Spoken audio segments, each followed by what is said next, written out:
Hey guys, Rob from Georgia here with you, and here with something a little new, a little different. And it's a bit of an experiment between me and James Cox from over at BodyBags. Of course, he's our fearless leader over there.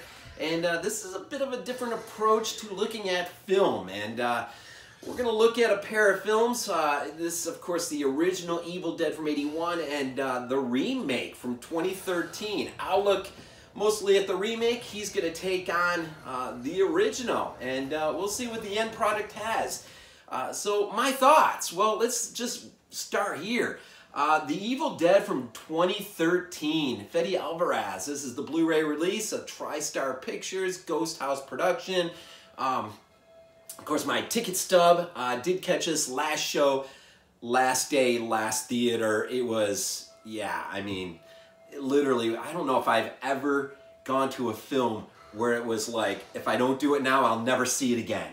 And I'm glad I saw it, though. It wasn't without its difficulties, but at the time, I think my biggest gripe was just not a bigger Bruce Campbell cameo. I think kind of, you know, got psyched up for that. And but now having really re-looked at this and rethought about it, there are some issues, but the cast. Jean Levy will, of course, play Mia, really the main girl here, our main protagonist. Shiloh Fernandez, her brother, will play her brother David. Jessica Lucas, Olivia, Lou Taylor Pucci is Eric. He is the one who will open up the Book of the Dead and begin to read from it when he shouldn't. Elizabeth Blackmore, of course, is David's girlfriend in the film, Natalie. And that is your main cast. And so as a remake, you know, we didn't have to worry about the video nasty list for the remake, unlike the original. So it does deliver on the amount of gore and practical effects, and that is a good thing. It's an awesome thing to get a lot of practical effects, especially in this day and age. They could have just took the easy way out and went digital or CGI, right? But digital is where I'm headed. I think what hurts the film, you know, here's one thing, is the fact that it's shot digitally. I think it gives it a super glossy feel that really detracts away. Not so different than, let's say, if you watch the Thing remake, the literal remake, or acts as a precursor to the Thing, the 2011 Thing. The CGI in there is absolutely horrible. But if you watch the film in black and white, it sort of evens things out a little bit. With this film being digitally shot in such a glossy look, I think it almost makes the practical effects not seem so practical. If they would have shot this film on 16mm like the original, which they could have, because Rob Zombie shot H2 in 16mm, where he had shot his original Halloween on 35mm. And there is a great difference between those two films. The graininess of the texture, the aesthetic look of that film is awesome.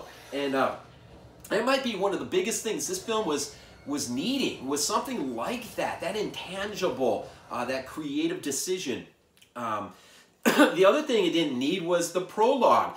It's something new to the Evil Dead movies, where you have the opening scene of a girl being hunted down because she's demon-possessed, and her dad and a group of demon killers, I guess, will catch her, driving her back to this cabin in question, where they'll take her down to the basement and they'll perform this pseudo-ritual in order to drive the demon, but it involves killing her.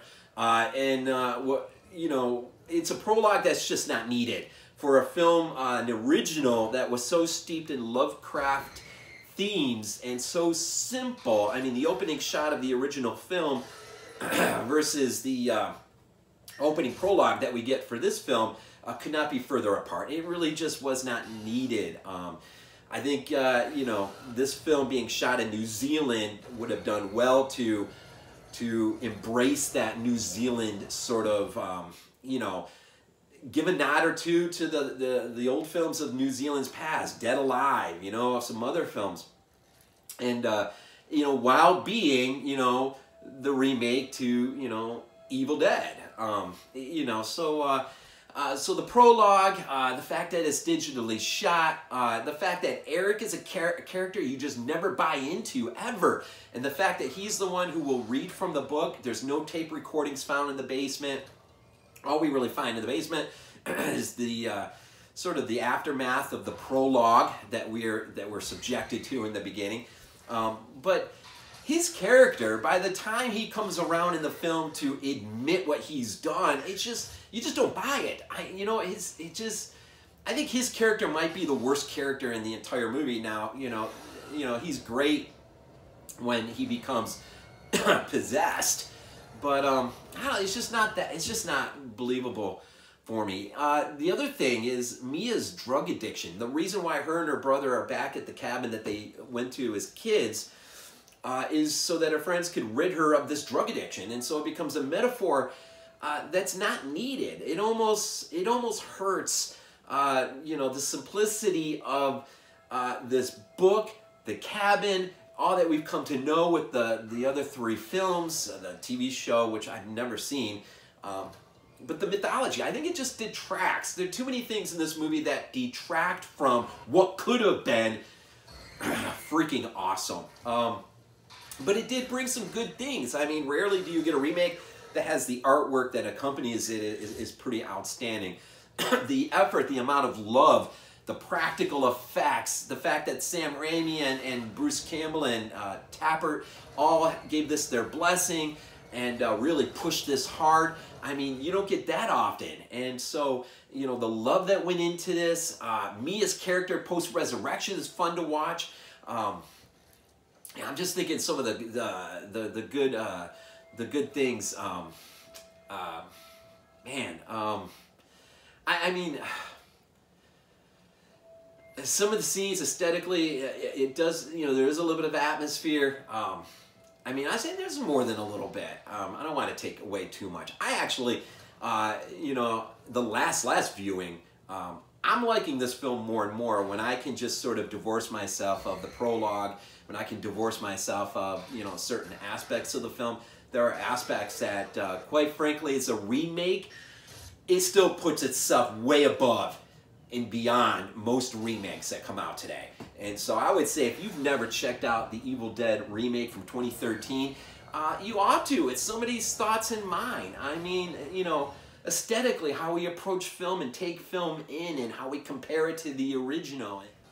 It's, I think, the great potential that lies in this remake is now we've gotten news that Sam Raimi is working with Tappert and Campbell to either revisit the Evil Dead on their terms completely, or bring Fede Álvarez back into the mix to push on from his. And apparently they've already got ideas for either direction, and I think a lot of this is on the success of Crawl, which we can all be thankful for. If you have not gone to the theater to see Crawl, you need to, because the fact that movie's doing well may give us another Evil Dead movie. But this is Rob from Georgia again, and hit that like button and drop a comment. Tell us what you think about our thoughts and how they mesh together and how we can do a better job. And as always, we leave these things with Go Bills.